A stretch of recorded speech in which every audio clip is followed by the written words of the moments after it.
Racikan Berita 1. Siap.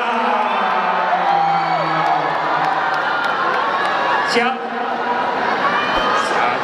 Ya. Sudah siap, Pak? Baik. Untuk didesak bersama teman-teman dari ojol dan juga teman-teman dari buruh. Sudah siap? Siap? Baik, kita akan mulai. Desak Anies. Baik, buat teman-teman silakan duduk. Kecuali teman-teman yang teman-teman media, teman-teman kameramen, karena mereka akan mengambil gambar. Mohon izin Bapak sekalian. Silakan buat teman-teman kameramen bisa tetap berdiri. Buat ibu bapak sekalian, kami mohon kesediaannya untuk duduk. Siap, duduk. Biar teman-teman semuanya bisa melihat. Siap untuk desak Anies? Siap. Siap. Baik ibu bapak sekalian, kami mohon izin untuk bapak ibu sekalian, mohon yang di sebelah kanan mohon dibantu untuk segera duduk. Ibu bapak sekalian sebelah kiri mohon izin untuk duduk dan tidak menghalangi teman-teman kameramen. Baik, silakan. Siap sudah? Baik. Terima kasih banyak buat teman-teman sekalian. Pak Anies, apa kabar? Alhamdulillah. Siapa? Sudah Alhamdulillah. Hari ini akhirnya saya bisa di Jakarta lagi. Kamu di Jakarta lagi. Dan terima kasih. Saya datang ke banyak desak Anies, tapi kelihatan ini paling banyak yang Siapa? Yang datang ribuan. luar biasa. Betul. Semangatnya luar biasa. Dan gini, saya terima kasih. Barangkali di sini ada sebagian yang kesehariannya bekerja sebagai pengemudi ojek online.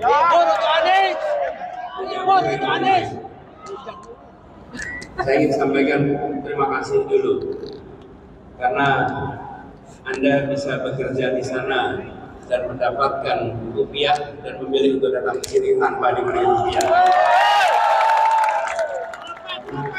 Semua ada yang ngumpulin begini dan diberi uang. Kalau kami tidak ada yang beri. Buat teman-teman yang ikut hadir di sini, ini adalah satu pilihan untuk ikut berjuang bersama. Boleh kasih beri tepuk tangan buat mereka? Siapa? Luar biasa. Terima kasih semuanya. Baik, Pak, sudah siap untuk didesak, Pak? Bersama teman-teman. Ya, saya sudah sering didesak-desak. Bahkan izin udah di kantong pun bisa hilang dari kantong. Siap, kita akan desak Anies dan juga selamat ini. Baik, Pak Anies, ya. Mohon Pak, saya lihat catatan dulu, tapi ini bukan dari Pak Tongrekong ya Pak ya. Catatannya dari teman-teman. Saya minta catatannya, ini bukan catatan MK ya teman-teman ya. Pak, hidup kan makin sulit, terutama hidup buruh Pak. Ya, ini semua gara-gara undang-undang cipta kerja. Jadi kehidupan buruh makin sulit dan upaya jadi lebih murah dan sangat rawan di PHK. Nah, di sini Bapak berani nggak buat merevisi Omnibus Law sehingga ada PHK, pesangon, pensiun dan JHT yang tidak memiliki kepastian? Mohon izin Pak. Jawabnya berapa? Siap, 2 menit Pak. 2 menit dari sekarang. Kalau tidak cukup nanti saya ajak ngopi. Iya. Siap. Ya, ini saya tegaskan sekali lagi bahwa kami berkomitmen untuk mengkaji ulang Undang-Undang Cipta Kerja agar aturan-aturan yang dipandang tidak memberikan rasa keadilan bisa dikoreksi untuk memberikan rasa keadilan. Dan kita tahu bahwa ini disusun untuk menciptakan lapangan pekerjaan. Tapi data BPS menunjukkan bahwa di era pasca undang-undang ini, bahkan bila dibandingkan dengan statistik di era kepemimpinan Pak SBY, pengangguran itu turun 5,3%. Di era Pak Jokowi turunnya hanya 0,73%.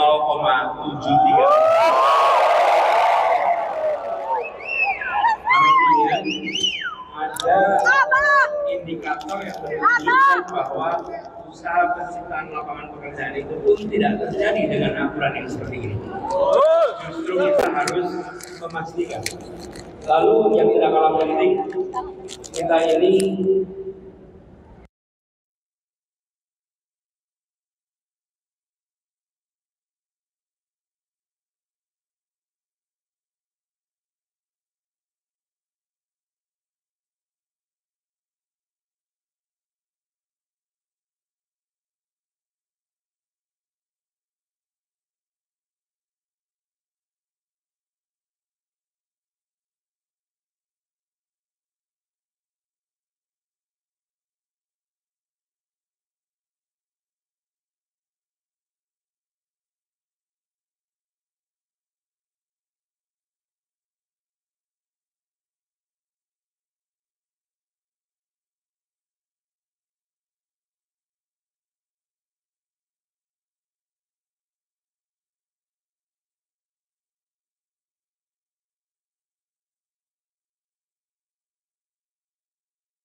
ada yang melakukan perubahan menjadikan mereka sebagai pekerja di dalam perusahaan online. Ada yang menjaga bentuk sebagai kontraktor independen. Okay. atau mitra. Nah, di beberapa tempat kita menyaksikan ketika itu dimasukkan jadi pekerja, yang terjadi justru peningkatan biaya.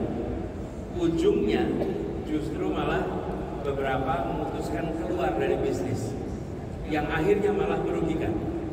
Di sisi lain, independen kontraktor atau mitra, kita menyaksikan mereka tidak mendapatkan hak-hak yang penuh yang seharusnya sebagai orang yang bekerja. Jadi menurut saya prinsipnya pekerja, lalu kita harus duduk bersama untuk merumuskan pola yang barangkali kalau Indonesia berhasil, Indonesia bisa menjadi negara pertama yang merumuskan pola kerja hubungan antara aplikator dengan kerja. Karena fenomena di seluruh dunia hari ini belum ada satu pola yang tepat. Kita harus bekerja bersama. Tapi apa prinsipnya? Menurut saya negara harus hadir untuk membantu memberikan jaminan kerja, jaminan kesehatan kepada semua yang bekerja di industri online, ojek online ini. Harus. Bahkan kalau dalam catatan kami, semua regulasi yang terkait dengan ini harus disiapkan oleh Kementerian Tenaga Kerja. Kementerian tidak boleh absen, justru harus hadir dan menyusun regulasi untuk para pekerja online. Lalu yang tidak kalah penting, saya membayangkan dibuatkan semacam BPJS Ketenagakerjaan khusus ojol. Lalu banyak program dari pemerintah seperti subsidi pendidikan, KIP plus KIPK plus akan diberikan pada semua pengemudi ojol yang terlibat. Jadi terus sekalian, ini bagian dari memastikan bahwa kebutuhan kesejahteraan bisa ditingkatkan. Lalu hak-haknya sebagai pekerja harus diberikan. Menurut saya harus boleh ada hak berserikat bagi pekerja. Selama ini tidak ada. Lalu pemerintah dan bersama-sama dengan pelaku menyusun standar safety bagi pengemudi ojol. Karena kita tahu banyak sekali kejadian kecelakaan karena tidak ada batasan jam kerja, tidak ada unsur kontrol, dan kelelahan itu sangat bisa terjadi. Dan ketika kelelahan terjadi, potensi kecelakaan itu sangat tinggi. Jadi kami melihat ini penting. Yang terakhir barangkali, transparansi tentang imbal hasil atau komisi yang didapat, sehingga kita semua tahu bagaimana dan pengaturannya. Ini menurut saya penting dan pemerintah tidak bisa diam. Ada 4 juta warga negara Indonesia. Dan di lapangan kita menemukan, saya sering mendengar dari apa yang diungkapkan, apa itu di sosial media atau interaksi langsung, sebagian memang menginginkan, cukup banyak menginginkan fleksibilitas. Ada keinginan untuk tetap punya fleksibilitas di sini, tapi di sisi lain punya keinginan untuk lebih sejahtera. Jadi fleksibilitas dijaga, jaminan pekerjaannya diberikan, lalu kemudian ada peningkatan kesejahteraan.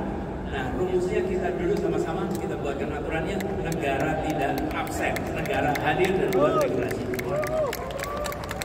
Nanti kalau ada yang ini berpikir, Pak, apakah itu mungkin, Pak? Mungkin. Kenapa mungkin? Ketika kami bekerja di Jakarta dulu, kita menyusun itu tanpa dikendalikan oleh siapapun yang raksasa-raksasa di Indonesia. Kita buat sama-sama menentukan, gitu. Baik, negara harus hadir, ya Pak ya. Itu dia poin pentingnya. Nah, Pak, pemerintah ini udah bikin upah minimum. Bukan upah layak, tapi upah yang benar-benar minim, Pak.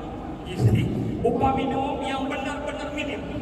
Tiap tahun paling naik 1-8%. Padahal biaya lain naik, kontrakan naik, biaya hidup terus naik, kehidupan sehari-hari terus naik, Pak. Tegas aja nih, Pak. Ini tegas aja, Pak. Apa solusi Bapak untuk mengatur pengupahan supaya bisa meningkatkan kesejahteraan buruh? Teman-teman sekalian, perdebatan upah buruh itu menguat di bulan Oktober setiap tahun. Ini semua teman-teman aktivis serikat buruh itu merasakan betul setiap Oktober. Apakah kita suka dengan situasi itu? Tidak. Dan tanya juga pengusaha, apakah mereka suka dengan situasi itu? Tidak. Sama-sama tidak suka, tapi sama-sama menjalani. Ini kan aneh. Betul tidak? Yang pengusaha pengen kepastian, yang buruh juga pengen kepastian. Tapi negara seperti membiarkan situasi ini. Betul tidak? Menurut saya kita harus duduk bersama, serius duduk bersama di tingkat kepemimpinan nasional, mengatur ini sehingga tidak setiap tahun menimbulkan ketidakpastian. Dan harus ada turunannya. Jangan UMP tiap tahun terus, sekali UMP terus sepanjang waktu. Nggak boleh.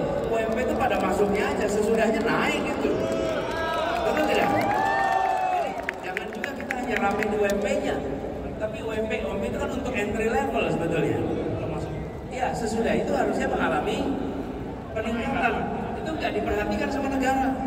Nggak dinaikkan, jaminannya nggak di... Macam-macam itu praktek-praktek seperti itu. Jadi, kami melihat satu, duduk bersama buruh, pengusaha, bahwa kita membuat sebuah mekanisme untuk diatur se-Indonesia dan lintas waktu. Tidak mungkin kita membuat satu aturan untuk semua tempat yang sama. Pasti ujungnya akan ada variasi, karena biaya yang berbeda-beda biaya hidup. Tetapi punya pegangan yang tidak usah tiap tahun kita revisi, tiap tahun kita saring menarik.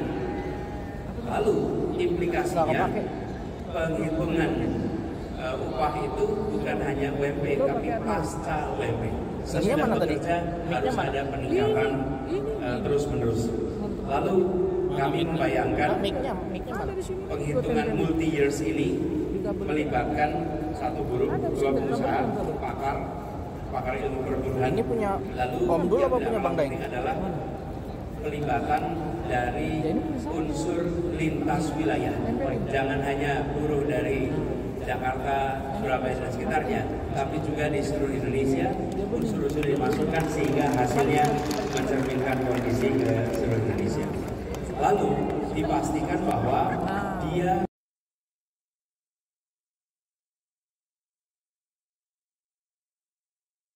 Baik Pak, berarti ini komitmen ya Pak ya, bahwa upah minimum ketika nanti Bapak terpilih ada peningkatan, bukan hanya sekedar janji-janji aja ya Pak ya? Oh, tahu-tahu untuk Pak. Ini komitmen yang kita pegang bersama, setuju? Baik Bapak, ini Pak, sekarang ini banyak banget masalah yang terjadi karyawan kontrak dan juga outsourcing. Nah ini saya pernah ngalamin juga nih Pak. Saya bukan curhat ya Pak ya, tapi saya pernah ngalamin juga pemutusan hubungan kerja, terutama ketika waktu itu menjadi outsourcing. Jadi outsourcing ini adalah mayoritas pekerja informal sekitar 70% Pak, dari data yang kita punya. Nah konkret aja nih Pak, gimana Bapak mau nyelesain masalah kontrak dan outsourcing Pak? Seperti apa Pak? Konkret aja. Jadi persoalan pekerja outsourcing ini salah satu permasalahan bukti bahwa Omnibus Law ini bermasalah. Ini salah satu bukti. Nah, menurut saya agar ini berkeadilan, prinsip easy hiring, easy firing tidak boleh diteruskan lagi. Yang seharusnya adalah selective hiring, selective firing. Kira-kira begitu yang harus kita kerjakan. Dan sebisa mungkin mengutamakan status menjadi pekerja tetap, sambil memastikan bahwa pekerja meningkatkan terus skillnya, kompetensinya. Jadi kalau ada istilah it takes two to tango, perlu dua-duanya. Di satu sisi memberikan kepastian pekerjaan, di sisi lain yang pekerjanya meningkatkan skill, dan negara harus hadir untuk bekerja meningkatkan kompetensi dan skillnya supaya itu bisa fair. Sebenarnya Gus Imin yang seharusnya ada di sini, beliau masih di perjalanan, ketika menjadi Menteri Tenaga Kerja tahun 2012 telah pernah membuat aturan membatasi outsourcing ini. Paling tidak kalau ditanya bukan cuma rencana, ada rekam jejaknya. Lalu harus ada badan di dalam kementerian ataupun di luar yang secara khusus melakukan pemantauan atas praktek-praktek outsourcing ini untuk memastikan bahwa ada tunjangan, ada pemenuhan hak-haknya dengan baik, tidak bisa PHK semaunya, dan seluruh kewajiban yang harus ditunaikan perusahaan itu terlaksana. Jadi kami melihat praktek ini bukan praktek yang patut diteruskan. Lalu ke depan, lagi-lagi kita ingin melibatkan serikat buruh, pakar, lintas bidang, pengusaha untuk mengatur praktek outsourcing yang baik, praktek outsourcing yang fair. Jadi bukan outsourcing itu selalu bermasalah, tidak, tapi praktek outsourcing yang tidak fair, yang tidak memberikan manfaat yang setara bagi kedua belah pihak. Gitu. Berarti juga memang sekali lagi negara memang harus hadir. Salah satu mengenai peningkatan kompetensi ya Pak ya. Itu komitmen dari Pak Anies bahwa bentuknya juga pelatihan ya Pak untuk para karyawan dan juga para teman-teman kita yang bekerja di sektor formal yang jumlahnya 70%. Nah selanjutnya ini Pak yang ditunggu-tunggu, kita akan masuk di segmen 2. Tanyain Anies.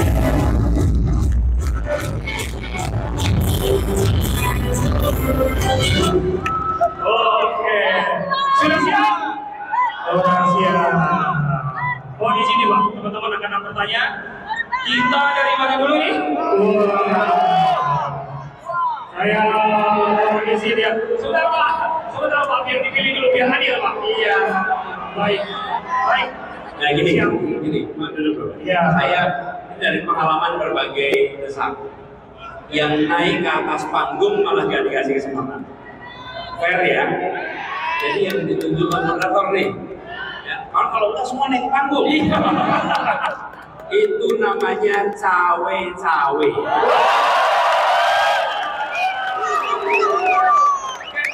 Udah ada wilayahnya. Siapa? Saya izin menunjuk untuk di sini dulu ya. Baik, buat baik, udah pakai topi. Mas izin ya. Silakan Mas. Mohon izin.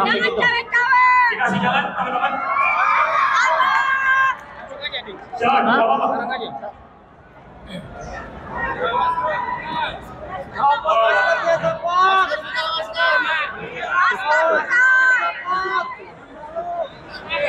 Assalamualaikum warahmatullahi wabarakatuh.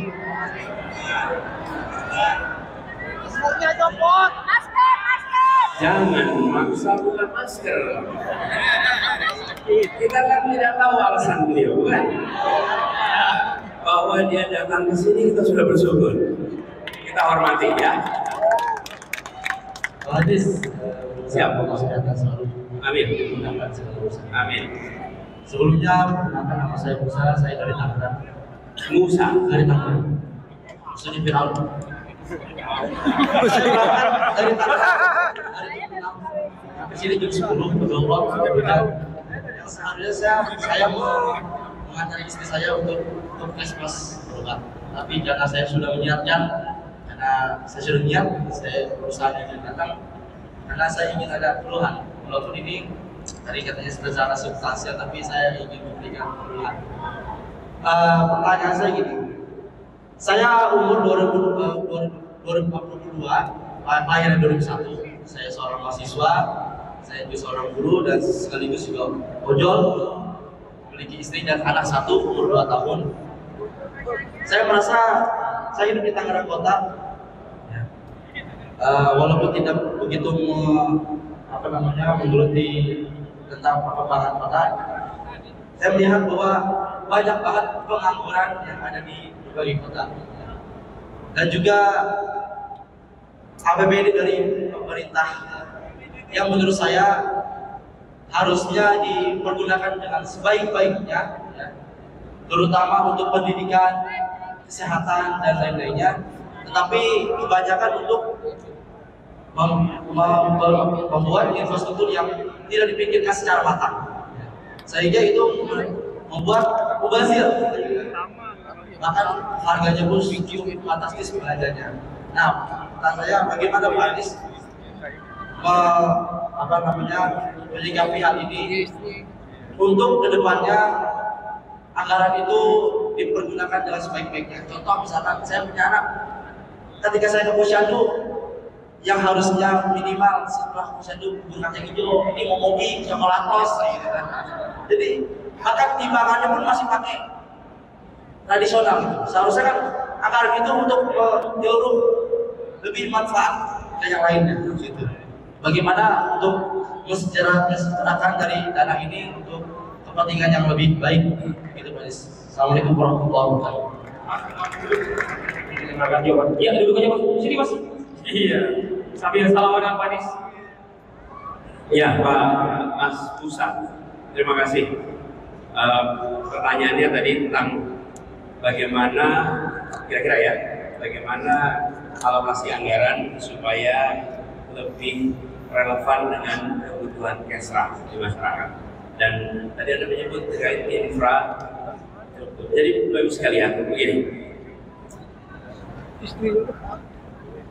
Pembangunan infrastruktur itu bukan sesuatu yang salah. Infrastruktur itu baik. Nah, yang harus terjadi adalah seimbang. Mana infrastruktur besar, infrastruktur makro, dan mana infrastruktur mikro. Nah, kita membutuhkan pembangunan infrastruktur mikro supaya masyarakat juga mendapatkan fasilitas yang langsung mereka rasakan dampaknya. Infrastruktur makro misalnya jalan tol, pembangunan rel kereta, pembangunan bandara, pembangunan pelabuhan, itu infrastruktur makro. Infrastruktur mikro itu seperti air ke tiap rumah, saluran gas, saluran pembuangan limbah, itu infrastruktur mikro. Nah, kami melihat selama ini terlalu banyak diberikan kepada infrastruktur makro dan kurang diberikan pada infrastruktur mikro. Nah, menurut kami mikronya harus ditingkatkan supaya keluarga-keluarga langsung bisa merasakan dampak dari pembangunan itu.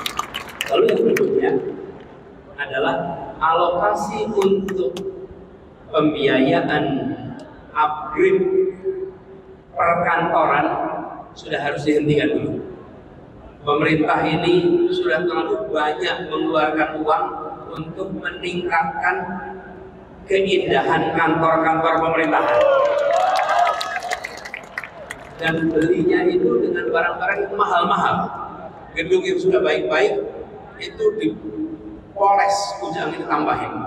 Saya pernah ingat itu beberapa gedung milik pemerintah, gedungnya baik-baik aja. Saya lewat beberapa bulan kemudian ganti cover kacanya 100% diganti. Ketika masuk ke dalamnya sama, hanya casingnya aja diganti. Kalau uang itu dipakai untuk beli timbangan bagi posyandu, maka kita akan merasakan manfaat yang lebih baik. Jadi upgrade itu, pengeluaran untuk peningkatan itu dialokasikan khususnya pada infrastruktur pelayanan kesra, dari mulai kesehatan, pendidikan utamanya, kemudian kebudayaan, keagamaan, itu aktivitas-aktivitas yang harus kita berikan dukungan infrastruktur. Nah, upgrading ini juga yang sesungguhnya terjadi pada pembangunan ibu kota. Wong kita masih bisa pakai kantor di sini, tapi kita masih bikin lagi kantor di IKN. Itu kan sebetulnya kita lagi upgrading kantor. Kantornya masih bisa dipakai, tapi bikin kantor baru. Ini mindset seperti ini yang menurut hemat kami jangan dilakukan di saat kebutuhan dasar belum terpenuhi. Kalau itu sudah terpenuhi, nah bolehlah kita lakukan yang lain. Gitu ya, Mas Pusat, mudah-mudahan menjawab. Terjawab. Ya, makasih. Saya juga melihat mudah-mudahan istrinya segera boleh. Bahwa Pak Anies mendukung bahwa ada program tangan untuk polusi ya. Tapi kebanyakan orang bikin pemerintah bikin taman, tapi yang ada kebanyakan dipakai untuk tempat maksiat. Siap. Terima kasih. Biar isi nanti ganti dengan teman-teman yang lain. Siap. Udah berdasar lagi. Oke, sekarang bawakan teman-teman guru ya. Teman-teman guru ada yang lain, ayo sana. Pak, silakan. Bapak yang pakai topi. Iya. Perwakilan dari teman-teman guru. Iya Pak, izin Pak, ganti-gantian. Siapa Pak? Siap, izin dari teman-teman guru dulu. Ya, silakan Pak. Ya, sebentar Pak. Siap. Silakan Bapak. Dikasih jalan Ibu Bapak. Oke, baik Pak. Silakan Bapak, untuk waktu dan tempat, silakan.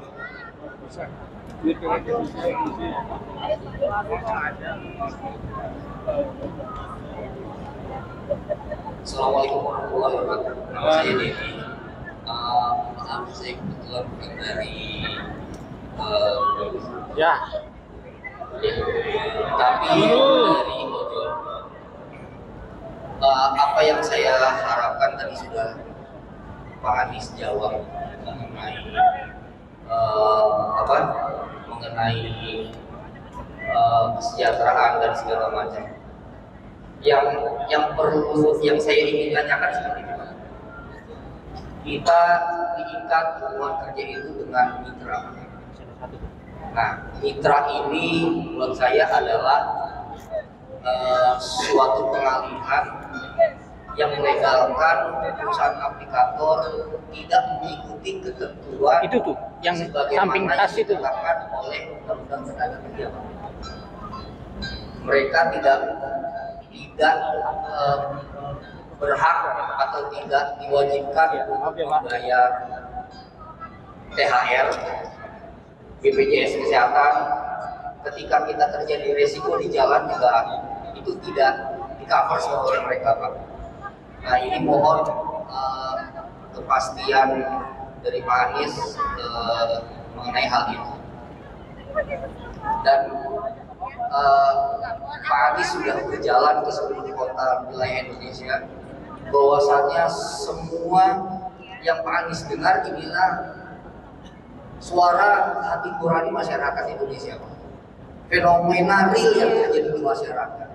Semua pertanyaan dari masyarakat selalu menanyakan ketika Pak Anies jadi, apa yang akan Pak Anies lakukan? Tapi kalau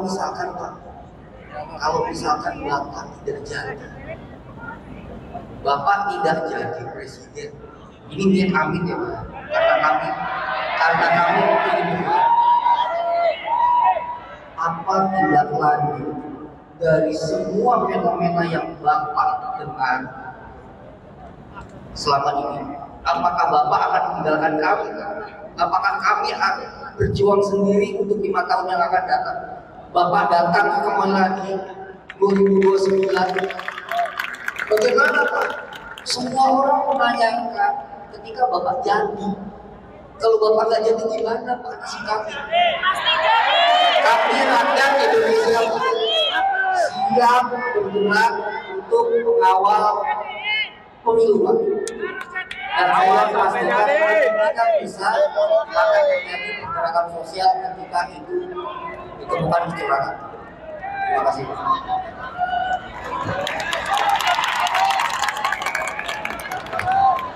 Kalau kata di sini, amin aja dulu.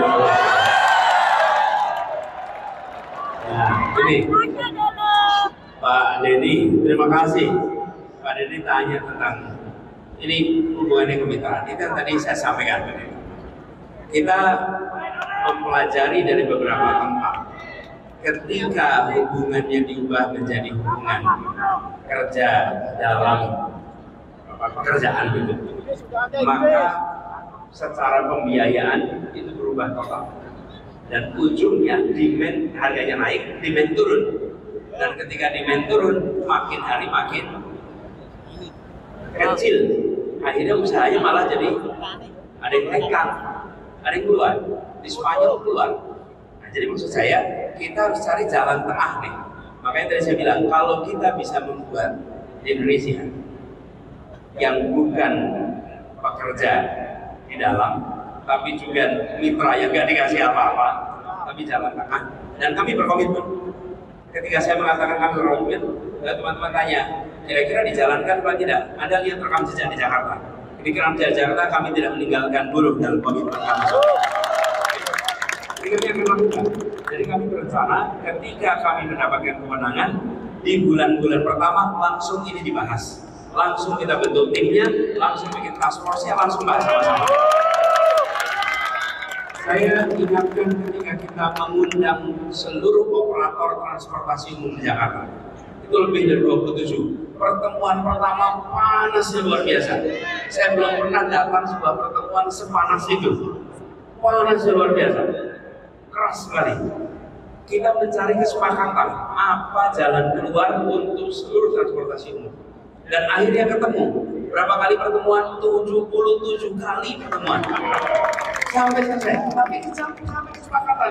Begitu sampai kesepakatan, sampai hari ini tenang, teduh, damai. Karena itu kesepakatan. Nah, kadang-kadang kita ini di pemerintahan itu nggak sabar.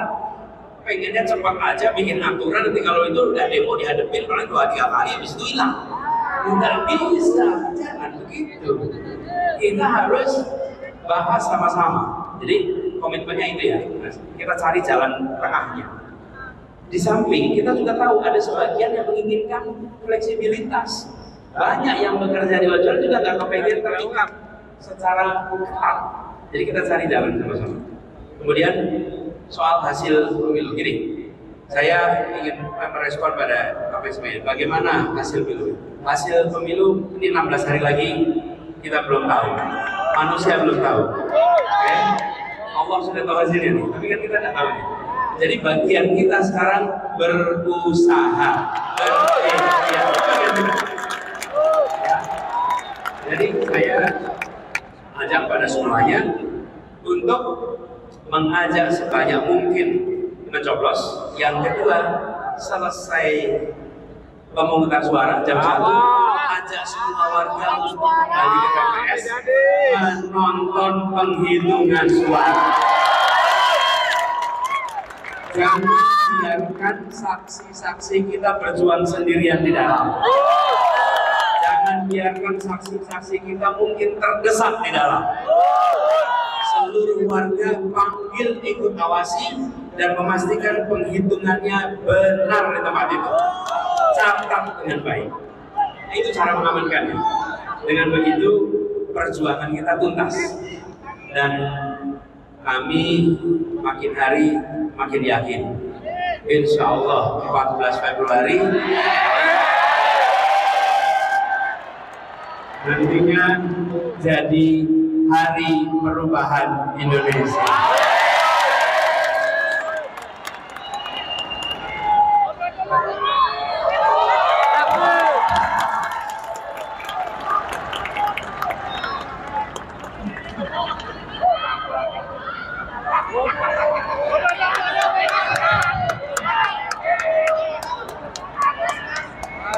Terima kasih Bapak. Terima kasih. Baik, sekarang dari sini. Kami mohon ya teman-teman dari teman-teman yang perempuan, teman perwakilan perempuan.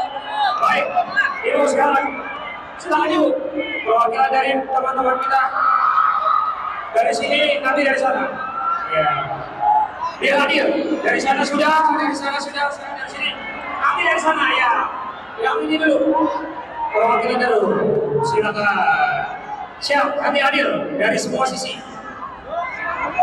Baik, silakan mohon dibantu. Bu, aku ini bu. Bu. Waduh.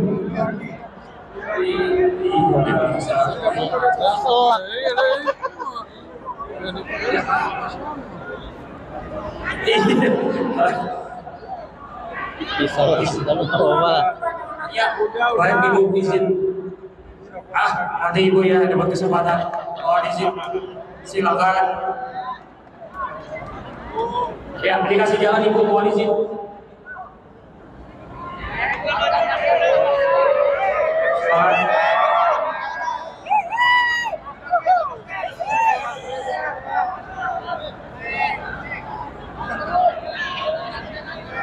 Assalamualaikum warahmatullahi wabarakatuh.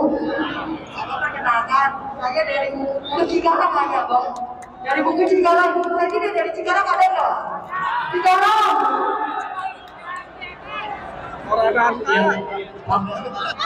Suaranya lebih keras lagi. Ya, jadi Allah sebetulnya saya itu di keluarga yang nomor satu itu cuma saya, yang lainnya itu semua nomor dua, Allah. Nah, di sini saya pengen meyakinkan keluarga saya karena sebetulnya keluarga saya itu banyak yang buruk, tapi mereka punya pikiran kalau kita tuh mau milih presiden siapa saja, ya kita harus cari uang sendiri. Karena kenapa? Mereka tidak pernah mendapatkan haknya sebagai guru. Mereka hanya dituntut kewajibannya sebagai guru. Nah, dan di sini tuh banyak sekali mereka tuh kayak masih kurang edukasinya untuk hak-hak apa sih yang bisa kita tuntut. Karena kenapa? Dari negara sendiri itu nggak terlalu memikirkan gimana sih biar rakyatnya ini bisa sejahtera sesuai dengan undang-undang ketenagakerjaan yang ada, dan mereka tuh masih kurang pengetahuannya sebetulnya. Nah, saya di sini mau tahu tindakan Anda untuk biar orang-orang ini tahu hak-haknya tuh seperti apa, karena banyak sekali. Misalnya nih ya, tanggal 1 Mei banyak yang demo kayak gitu. Mereka tuh mikir ngapain sih itu demo-demo, padahal si guru itu kan demo untuk kemakmuran kita sendiri. Tapi masih banyak guru-guru terutama di Cikarang itu yang nggak peduli. Ini tuh bikin macet kayak gitu.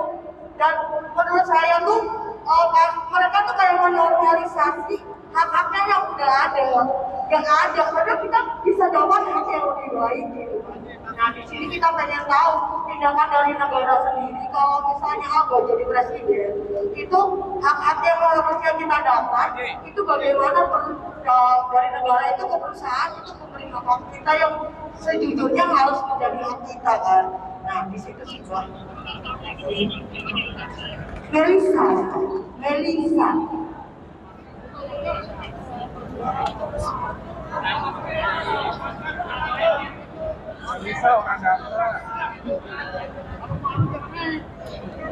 Ya nggak apa-apa, nggak harus buka masker, nggak apa-apa. Gini, Mbak Melisa, jadi kalau berbicara dengan orang lain dan bicara pilihan, aja untuk membandingkan. Nah, membandingkannya bukan membandingkan janji saja, tapi bandingkan pelaksanaannya di masa lalu. Karena itu paling mudah, kan udah kejadian kan. Kalau besok, nah kita belum tahu nih. Tapi kalau masa lalu udah kelihatan. Bila dahulu menunaikan yang dijanjikan, besok akan melaksanakan juga. Tapi bila dulu berjanji dan tidak dilaksanakan, ya besok juga nggak akan melaksanakan. Betul tidak? Kalau janjinya akan bersama dengan rakyat terus, ya bersama rakyat terus sampai di akhir. Tapi kalau bersama dengan rakyat terus di tengah jalan, tahu-tahu nggak bersama rakyat lagi, terus di mana? Ya, jadi Anda ajak begitu. Lalu yang kedua, kami ingin, insya Allah berkomitmen untuk memastikan agar ada badan khusus, unit khusus yang tugasnya merespon laporan-laporan tentang hak-hak yang tidak dipenuhi, yang tugasnya memastikan hak dipenuhi. Karena itu ada di dalam kontrak, itu ada dalam aturan, dan itu harus dilaksanakan. Pemerintah tidak boleh abai. Dan saya menemukan di kota-kota yang jauh dari Jakarta, di mana di situ seringkali perhatian media kecil, sosial media kecil, sehingga ketika terjadi penyimpangan dan pemerintah itu abai, buruh tidak bisa berbuat apa-apa. Lapor ke pemerintah setempat pun tidak direspon. Ngomong di sosial media nggak jadi trending topic. Dan kalau ketahuan bisa muncul masalah. Karena itu kalau ada hari ini yang tetap datang pakai masker, hargai. Karena belum tentu itu memudahkan bagi yang bersangkutan kalau membuka masker, betul nggak? Jadi dengan cara begitu kita melindungi, gitu ya, Melisa. Terima kasih. Baik, terima kasih. Baik, terima kasih. Terima kasih. Baik, ibu bapak sekalian, kita sambut Gus Muhaimin.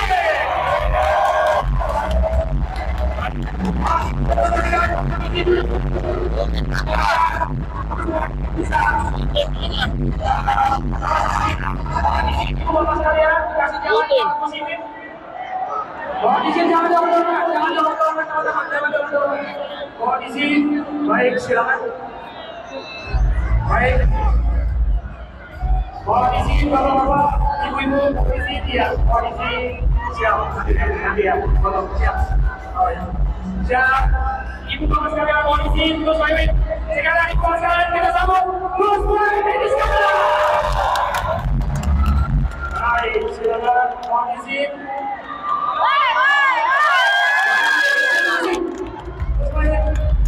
Terima kasih sudah hadir di tengah-tengah kita. Bapak Anies Baswedan dan Gus Muhaimin Iskandar.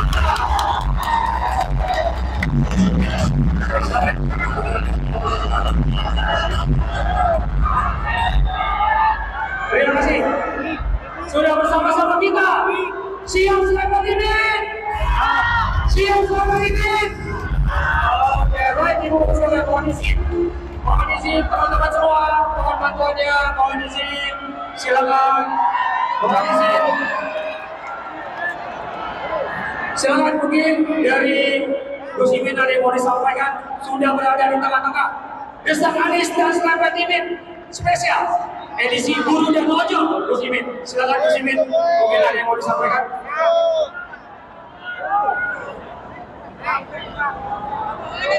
Assalamualaikum warahmatullahi wabarakatuh. Selamat sore, salam sejahtera untuk kita semua. Saya seumur umur baru sekali ini datang ke Desak Anies. Soalnya kalau saya datang khawatir terdesak saya. Alhamdulillah hari ini saya bisa bertemu semuanya, meriah luar biasa. Salam perubahan.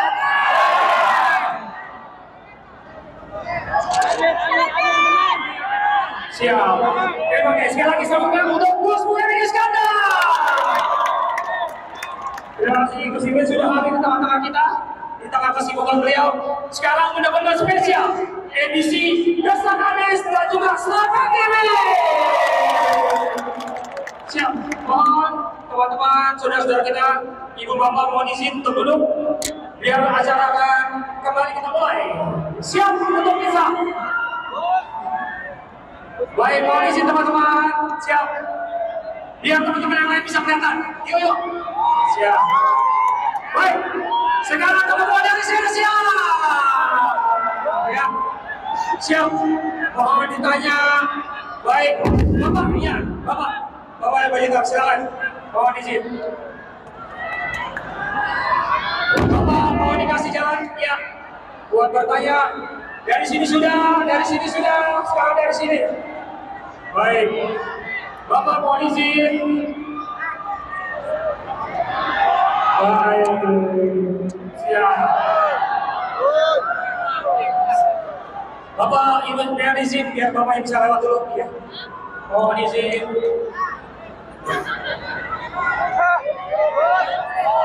Silakan Bapak.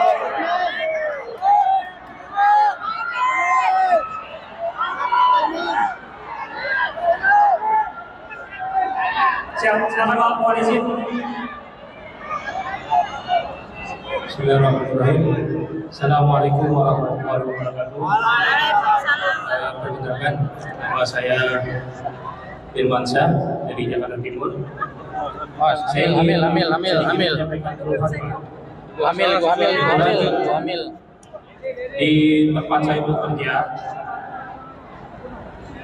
Di tempat saya bekerja, walaupun dibuat perjanjian kontrak kerja, tapi dihitung harian, Pak.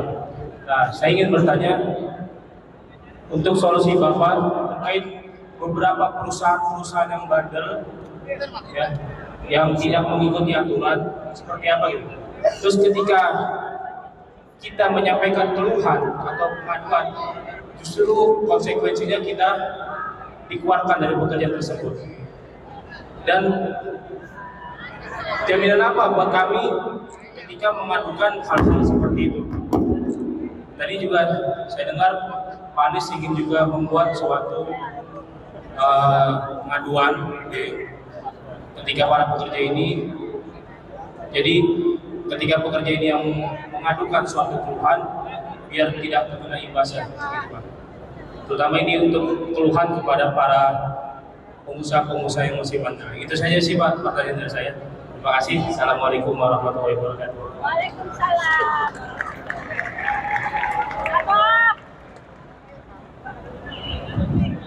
Bung Firmansyah, terima kasih. Jadi problem yang dialami ini jamak sekali, dan posisi tawar buruh itu amat kecil, sehingga ketika mengungkapkan ketidakadilan justru malah bisa dapat hukuman, sanksi macam-macam, termasuk diberhentikan dan tidak bisa berbuat apa-apa kemudian. Itu sebabnya kami sampaikan negara harus hadir dan negara harus berpihak pada keadilan.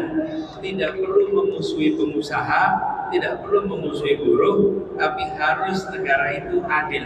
Dan adil artinya apa? Kalau ada kontrak, kontrak itu harus dijalankan. Kalau kontrak tidak dijalankan, maka negara hadir memaksa kontrak itu harus dilaksanakan.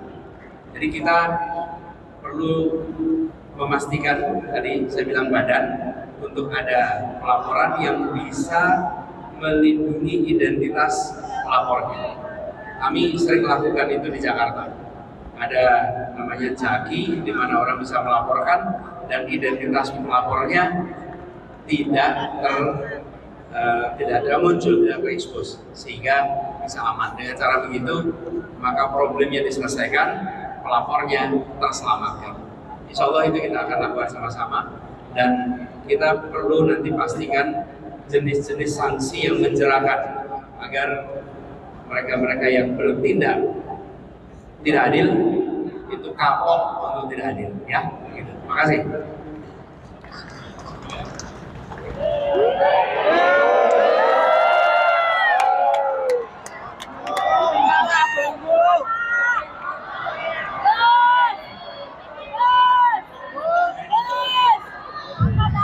Ada yang mau ditambahin dari Gus Pipit?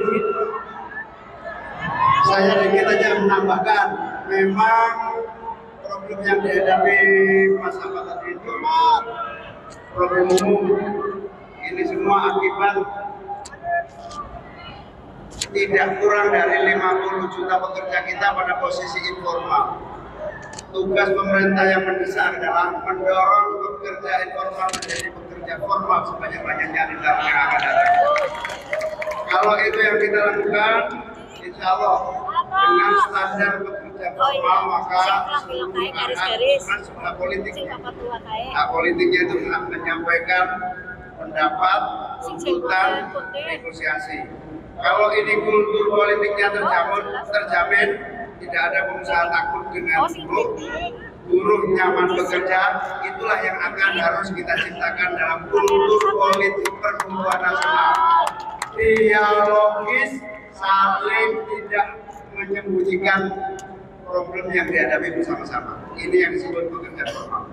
Insya Allah ini menjadi bagian problem utama yang harus kita atasi bersama-sama. Terima kasih. Baik, terima kasih. Mas sudah dijawab juga sama Pak Anies dengan langsung sama Gus Pipit juga. Tepuk tangan dong semuanya, ibu bapak sekalian. Pak Anies sudah menjawab, Gus Pipit menjawab juga. Baik ya. Baik. Oke, kita udah tadi sana sudah sana. Sekarang kita dari sana ya, baik ya. Baik, ya baik, silakan. Bapak Ibu yang paling belakang. Paling belakang. Tadi teman-teman yang depan sudah, yang tengah sudah, sekarang yang paling belakang. Iya, biar semuanya adil, teman-teman yang sebagian depan juga. Sekarang kita kasih ke teman-teman kita yang bagian paling belakang. Biar adil, akan dijawab oleh Pak Anies dan juga Gus Imin. Silakan Bapak. setelah napasnya bisa dikasih jalan untuk segera bertanya. Baik. Mau balik ke Bali, Bang? Mau balik ke Bali? Oh, di situ.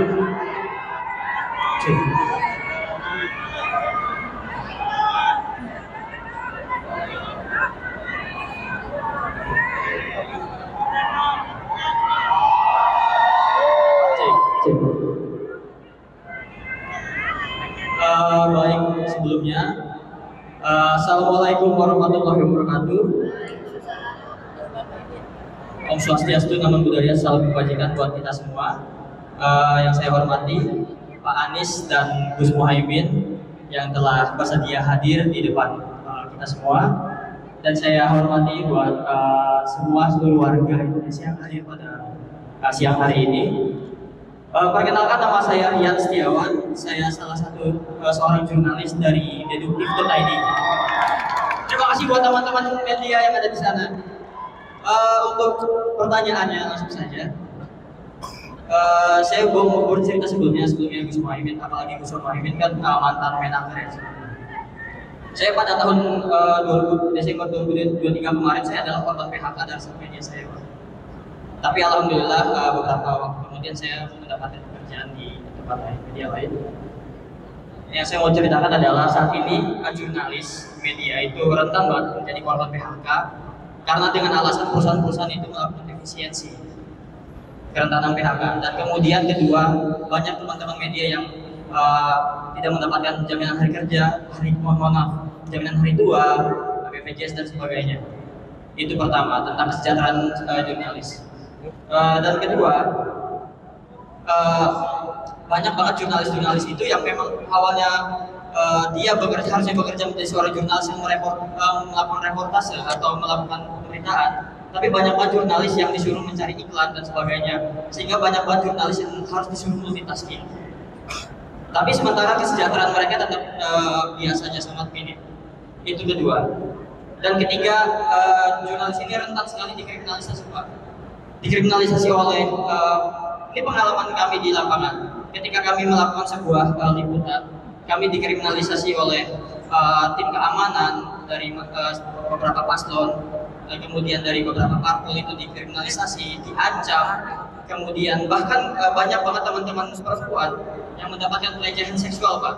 Jadi kami ini jurnalis, kami rentan mengalami kriminalisasi, intimidasi dan juga pelecehan seksual.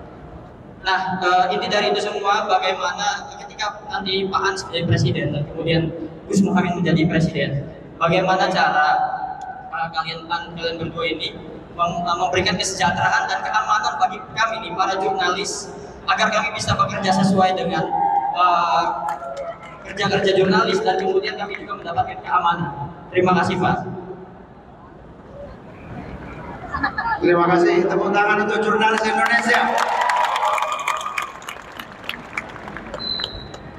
Jadi ini profesi yang spesial, memiliki ruang lingkup kerja yang khusus, pola hubungan kerja yang khusus. Tapi sebagai pekerja biasa, tentu jurnalis sejak mulai masuk sampai kemudian bekerja harus mendapatkan yang namanya hak-hak normatifnya. Sebagai pekerja, saya mau ngadu kemana ini kameranya? Supaya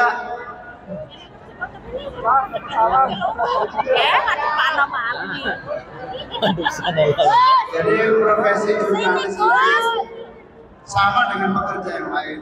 Begitu masuk, harus masuk menjadi bagian dari pekerja yang mendapatkan hak. Sedangkan sebagai profesi yang spesial, tentu seorang jurnalis memiliki berbagai kelebihan berbeda dengan profesi-profesi yang lain. Tentu standar mulai dari tunjangan dan berbagai hak-hak normatif lainnya yang harus dipenuhi. Akan tetapi kalau terjadi pola hubungan kerja yang bermasalah, maka sekali lagi harus diatasi 3 tahap. Tahap yang pertama mediasi, tentu saja dialog. Lagi-lagi dialog ini penting. ini semua problem yang disampaikan tadi, termasuk yang kedua, sama. Pada dasarnya ketika ekonomi kita sudah membaik nanti, pada dasarnya kita ingin, kita dorong seluruh pekerja-pekerja sektor informal yang diposisikan sebagai pekerja non formal ini kita dorong menjadi pekerja formal. Di 50 juta itu nggak kecil, berusaha juga butuh hidup, kerjanya juga tidak boleh diabaikan hak-hak normatif. Dari situlah kita mulai membahas kewajiban pemerintah, yaitu menjaga dan melindungi hak-hak normatif para pekerja kita. Sehingga selain tripartit, tahap yang ketiga, kalau dua pihak sudah nggak mampu, maka tripartit bisa melibatkan pemerintah menjadi bagian dari solusi PHK. Yang ketiga ini sudah dan rata-rata kalau tripartit teratasi, maka yang kedua kita bisa masuk ke yang paling akhir adalah peradilan. Peradilan untuk mengatasi perbedaan pandang tentang hak-hak yang melekat pada seorang pekerja. Dan memang jurnalis ini profesi yang istimewa sehingga kita harus hati-hati karena di akhir-akhir ini banyak sekali kriminalisasi maupun upaya-upaya mengganggu hak-hak profesional para jurnalis.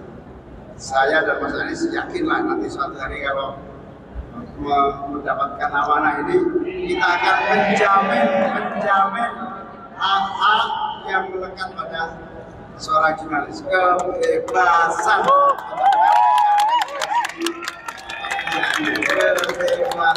perlindungan hukum. Itu menurut saya kira itu mungkin Mas Anies tambahin. Terutama yang aspek tadi kriminalisasi.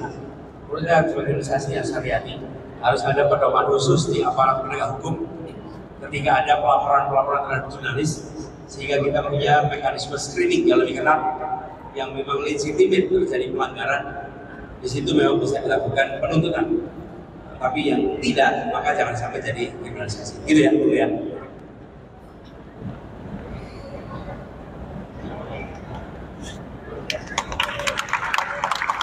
Jadi warga Tanah Merah yang sering ketemu sama-sama kalau datang ke Tanah Merah. Ya.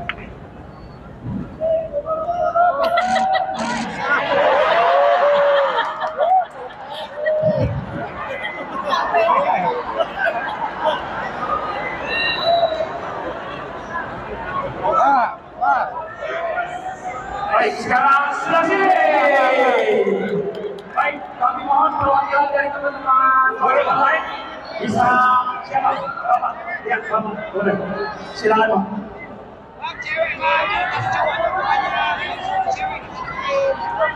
Silakan, Bapak.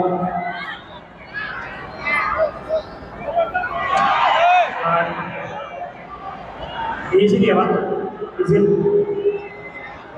Ya, Bapak bisa di sini. Oh, di sini, Pak. Pak, di sini. Iya. Boleh di sini, Pak. Jaketnya bisa dilepas. Oh, di sini, Pak. Oh, di sini, Pak. Iya. Oh, di sini ya, Pak. Iya. Siap. Terima kasih banyak, Bapak. Siap. Terima kasih. Assalamualaikum warahmatullahi wabarakatuh. Terima kasih dari kesempatan. Anies, terima kasih posisi. Teman-teman ojol semua, guru, kawan-kawan mahasiswa. Tadi saya menanyakan tentang regulasi tentang ojol itu. Tapi alhamdulillah tadi Pak Anies sudah menjelaskan tentang aturan, mudah-mudahan itu bisa menjadi pengalaman di Indonesia. Saya cuma ingin menceritakan pengalaman. Alhamdulillah di ojol Pak Anies ya, saya udah 10 tahun. 10 tahun di ojol. Pada saat ojol berdiri itu artinya 1 kilo sampai 5 bisa titip sebentar, Pak. Saya mau ngambil tas. Dan itu kalau kita narik 0 sampai 5 kilo pada saat pertama berdiri 25.000. Dan itu potongannya cuma 20%. Dan kami menerima 20.000. Dan semenjak pergantian presiden itu tarif makin turun Pak Anies. Sampai hari ini semua teman-teman ojol merasakan 0 sampai 5 kilo 16.000 itu belum dipotong, pemotongannya pun lebih dari 20%. Itu dan kalau kita narik 0 sampai 5 kilo itu naiknya 16.000. Kami ojol menerima cuma 10.400. Itu sangat murah sekali karena kami motor sendiri, bensin sendiri. Kalau ada kerusakan kita yang tanggung sendiri. Dan kami ingin hanya sekarang kami ojol sendiri. Mudah-mudahan kami berharap ya yakin mudah-mudahan ada perubahan di 2024. Untuk semua dan kami berharap tarif itu kembali normal karena kami merasa sebagai ojol kami tidak ingin anak kami menjadi ojol. Kami ingin kami ojol anak kami bisa jadi sarjana. Ojol, teman-teman ojol, kita ingin anak-anak kita sarjana. Pak Anies, dan kita ingin kesejahteraan juga. Kami ingin bukan sekedar sarjana. Pak, terima kasih Pak. Kita ingin kami ojol mampu bikin rumah. Hanya itu harapan kami. Mudah-mudahan di 2004 ada regulasi, ada segala macam yang bisa memberikan kesejahteraan para ojol yang ada di sini. Terima kasih Pak. Assalamualaikum warahmatullahi wabarakatuh.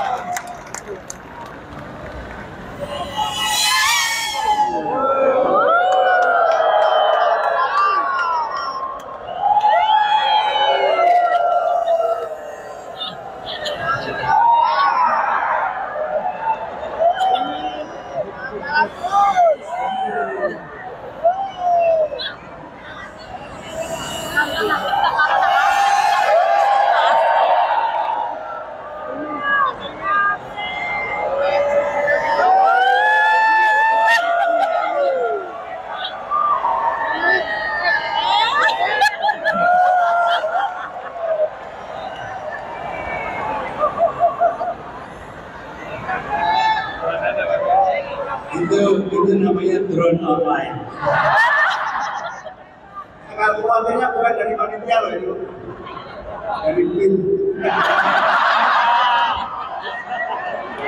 Koplak.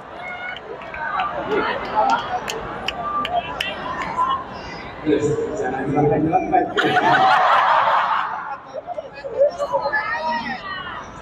Ya, Bung Abaludin.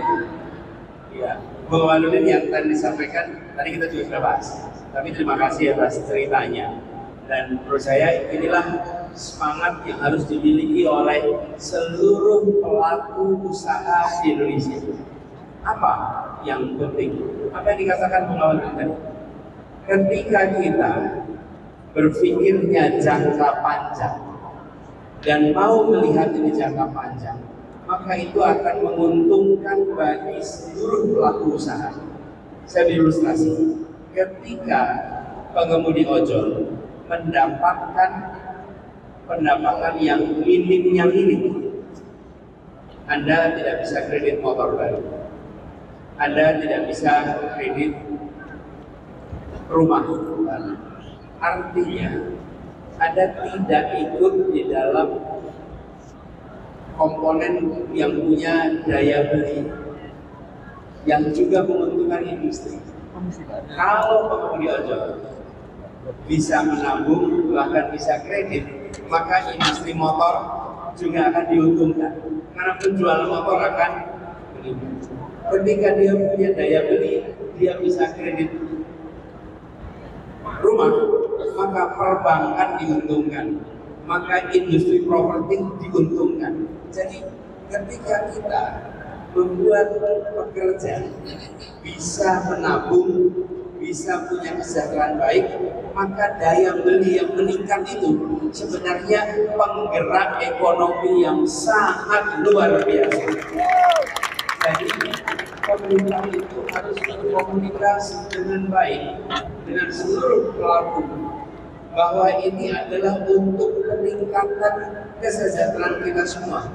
Mari melihatnya dalam konteks jangka panjang dan sesuatu yang dikerdilkan. Di depan aja Pak, duduk Pak. Maka dia tidak akan bisa lakukan. jangan disalahkan. Pada suatu saat akan crack gitu.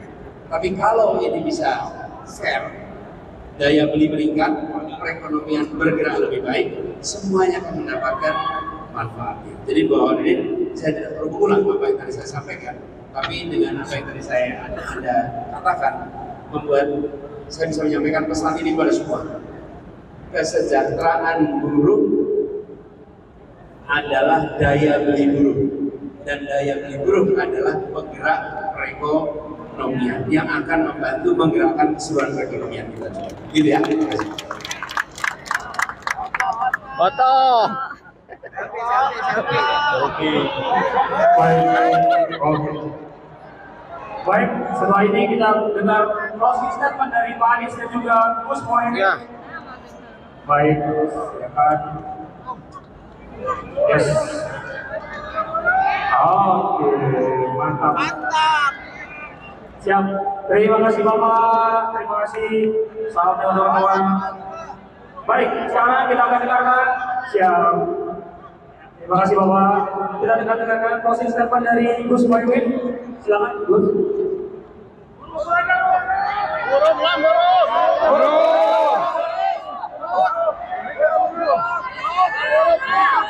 Baik. Silakan buat ibu tadi mohon izin. Tadi sudah menyebut bagian untuk langsung bertanya. Singkat ya Bu. Ya, hati-hati Bu hati. Ya.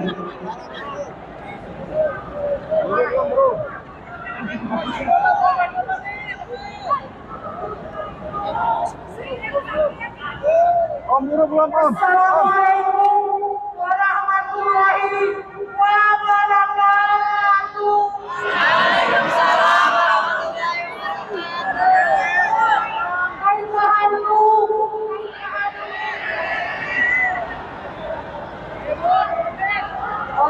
Saya sedikit bocorkan dulu ya, bahwa Pak Anies ini sebenarnya sudah ditawari dari perusahaan asing dengan memilikinya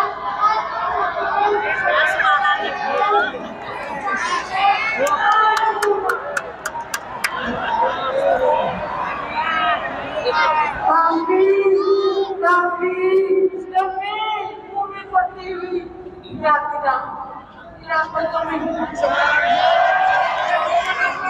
Pertanyaan saya,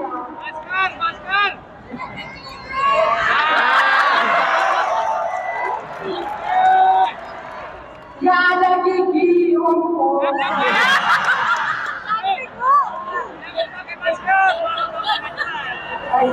Izinkan Ibu menyampaikan pertanyaan. Dulu itu kasihan. Mana gua tahu. Yaudah, usulin gitu Bang, kasihan Bang. Bangsa ini sangat banyak mau dan tergoda lari kerja di luar sana. Nah, pokoknya nanti. Taruhlah karena media Inggrisnya gajinya gadang gede banget. Lalu ada nggak nawa itu Buya Anies untuk membawa kembali anak bangsa yang di luar sana?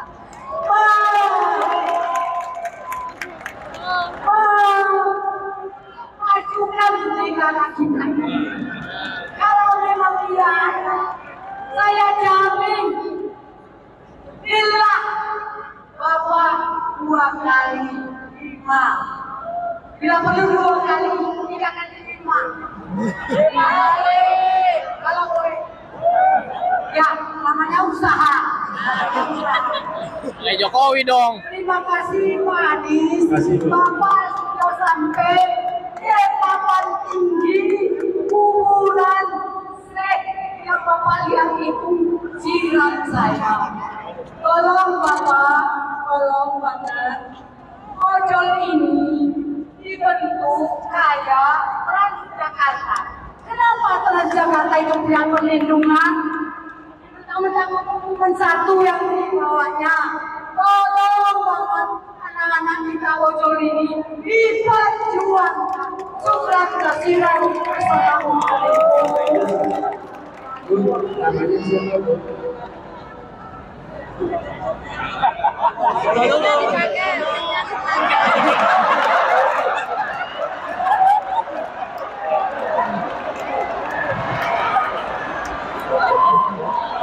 Allahu Akbar.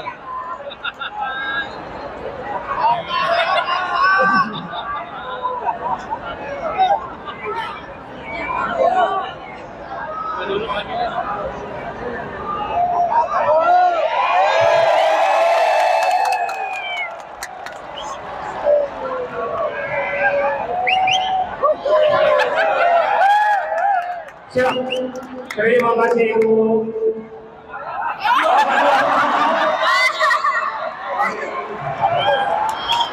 Kak Imin nggak diajak.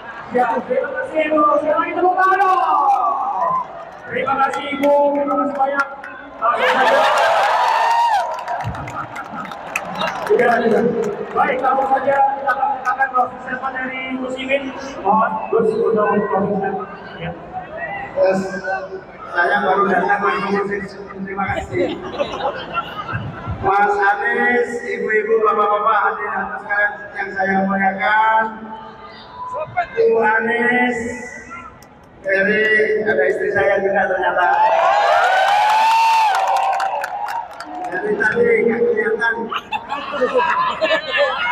Pertama saya mohon maaf terlambat karena saya tadi dari Yogyakarta langsung balik sini dan senang sekali luar biasa semuanya hadir penuh semangat, cita-cita kita sama, problem yang kita hadapi sana sama. Tapi saya menangkap temuan baru Mas Anies. Ternyata semangat perubahan itu merata di seluruh Indonesia.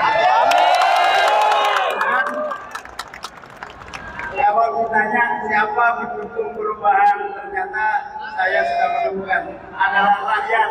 Suara perubahan adalah suara rakyat. Suara perubahan adalah suara yang betul-betul diinginkan oleh seluruh rakyat kita.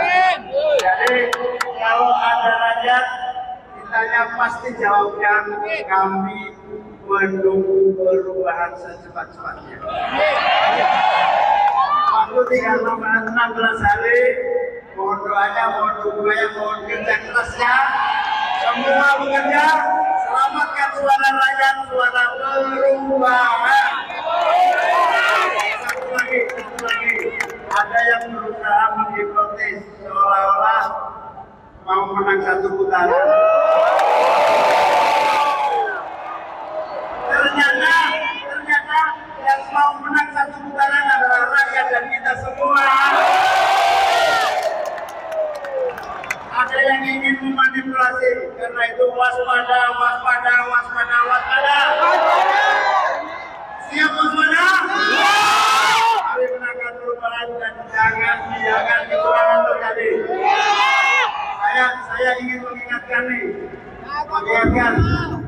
para wasit, para aparat kepolisian, jangan memihak ataupun menggunakan kekuasaan. Ini ya, pemilu itu agenda bangsa. Kalau pemilu itu cacat, akibat ada manipulasi, akibat ada kecurangan, percayalah pemerintahan yang terbentuk akibat kecurangan tidak akan mendapatkan kepercayaan dan hasilnya hanya ada kegagalan.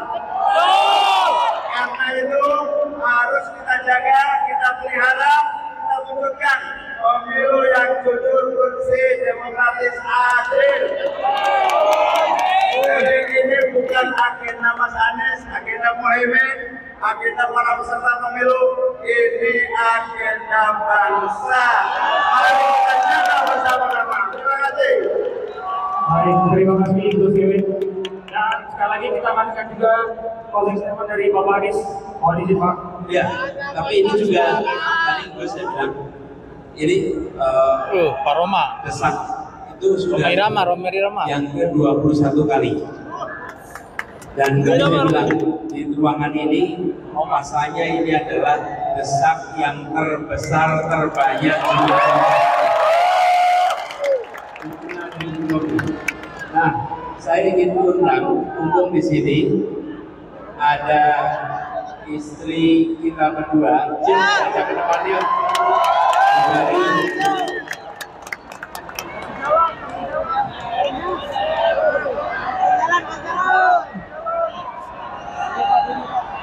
Nggak usah bangun, duduk aja.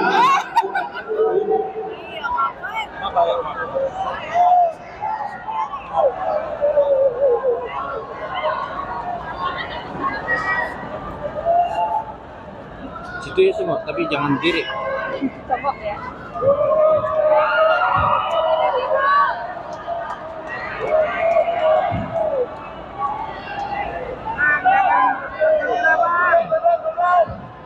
Jangan depan kamera, Bang. Jangan depan kamera, Bang. Sekalian. Nanti ada kamera mana ini? Tapi sebelum kita mengakhiri, saya ingin sampaikan pada teman-teman semua. Hari ini kita membahas bersama-sama.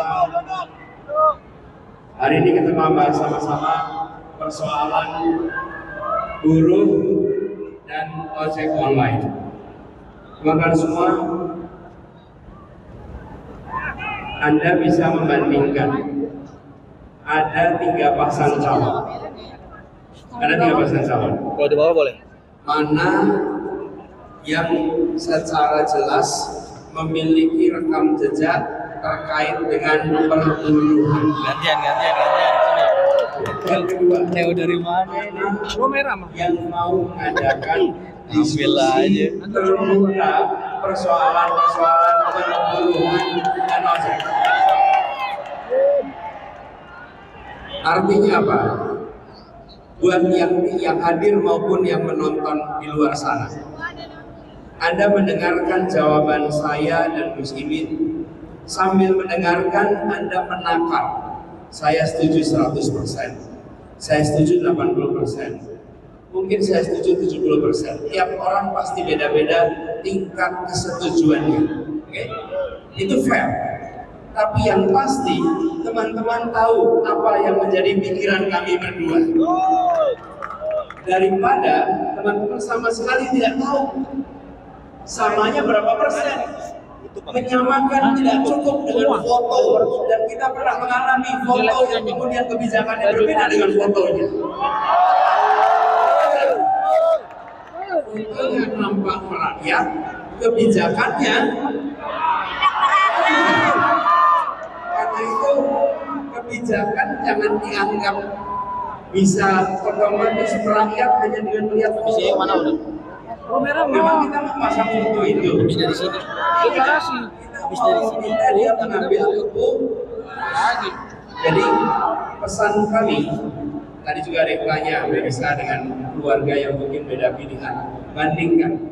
Setelah bandingkan, ambil keputusan. Dan kami yakin kalau sudah dibandingkan, insya Allah akan sehat, objektivitas kita akan bisa. Jelas pilihan, ya. Lalu, teman-teman sekalian, tadi ini kebetulan kita desak ke Jakarta, mungkin belum tentu akan ada desak Jakarta lagi sampai tanggal 14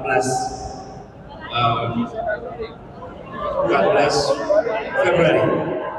Jadi meneruskan yang disampaikan Gus Imin. Bisa dimulai mengalis. Saya mewakili seniman film Indonesia dan saya musik Indonesia. Turun ininya turun. Ingin bertanya kepada Bung Anies dan Bung Muhaimin, kalau nanti jadi presiden dan wakil presiden, apa yang Anda untuk kemakmuran para seniman film dan musik? Karena yang saya tahu ada Bang Haji Romai Rama. Korea, kita dunia telah mengenal K-pop, dunia mengenal drakor. Itu karena pemerintahnya peduli dengan para seniman. Dan dengan demikian itu tentu akan menjadi nilai tambah devisa negara buat Korea. Begitu juga kita tahu Amerika Serikat, bahwa devisa negara yang terbesar bukan dari sumber daya alam, tetapi ternyata dari sumber daya seni. Oleh karena itu saya mewakili insya Allah aspirasi para seniman film, seniman musik, seniman dan lain-lainnya, ingin bertanya apa konsep Bung Amin dan Bung Muhaimin ketika Anda nanti diizinkan Allah Subhanahu wa Ta'ala. Amin. Memimpin bangsa ini. Saya persilakan Bung Anies dan Muhaimin. Terima kasih. Ya, terima kasih Bang Haji Roma Irama. Ini adalah hal yang sejalan dengan apa yang kami ungkapkan beberapa kali, Bang Haji, bahwa Indonesia melalui negara harus melakukan investasi besar-besaran di bidang kebudayaan yang di dalamnya adalah unsur kesenian. Saya mengistilahkan investasi. Kenapa? Karena selama ini pengeluaran itu sering disebut sebagai biaya. Karena biaya dicoba diturunkan sekecil-kecilnya, seefisien. Kalau investasi, maka kita bicara tentang apa yang telah dihasilkan. Dan kami pun merujuk kepada pengalaman Korea. Tahun 80-an pertengahan, 90-an awal, mereka serius investasi. Dan apa yang terjadi ketika investasi dilakukan? Para pekerja seni mendapatkan kesempatan untuk berekspresi. Pembangunan tempat-tempat untuk ada pertunjukan, alat-alat yang negara hadir untuk menyiapkan. Bahkan kalau kita lihat di sini, bioskop saja, bioskop contohnya nih, hanya 22% sekarang ini wilayah yang memiliki bioskop seluruh Indonesia. Alat-alat produksi. Kemudian kemarin kami di Bandung ketemu dengan budayawan, kami sampaikan kita akan membangun pusat-pusat pertunjukan kebudayaan kelas dunia di kota-kota besar di berbagai wilayah Indonesia. Lalu dorong pengembangan kesenian lewat membangun sekolah-sekolah seni di berbagai wilayah Indonesia, sehingga sekolah seni itu tidak hanya di kota-kota tertentu, tapi di seluruh wilayah Indonesia ada akses itu. Kenapa ini penting? Kreativitas makin hari makin menjadi penentu keberhasilan bangsa, dan kreativitas ini membutuhkan ekosistem yang baik. Negara hadir invest di situ. Jadi insya Allah nantinya Pak Haji, kami akan seriusi ini, alokasikan anggaran yang cukup, seniman punya ruang untuk berekspresi, insya Allah kesejahteraannya meningkat, dan kita akan bantu siapkan jaminan sosial untuk pekerja-pekerja. Hidup Amin! Sehingga mereka punya rasa tenang. Kalau begitu Bung Anies dan Bung Muhaimin, mari ikut saya di pentas sebelah. Saya akan pernyataan dan hiburan untuk semua. Woi, mantap. Amin Presiden. Amin Presiden.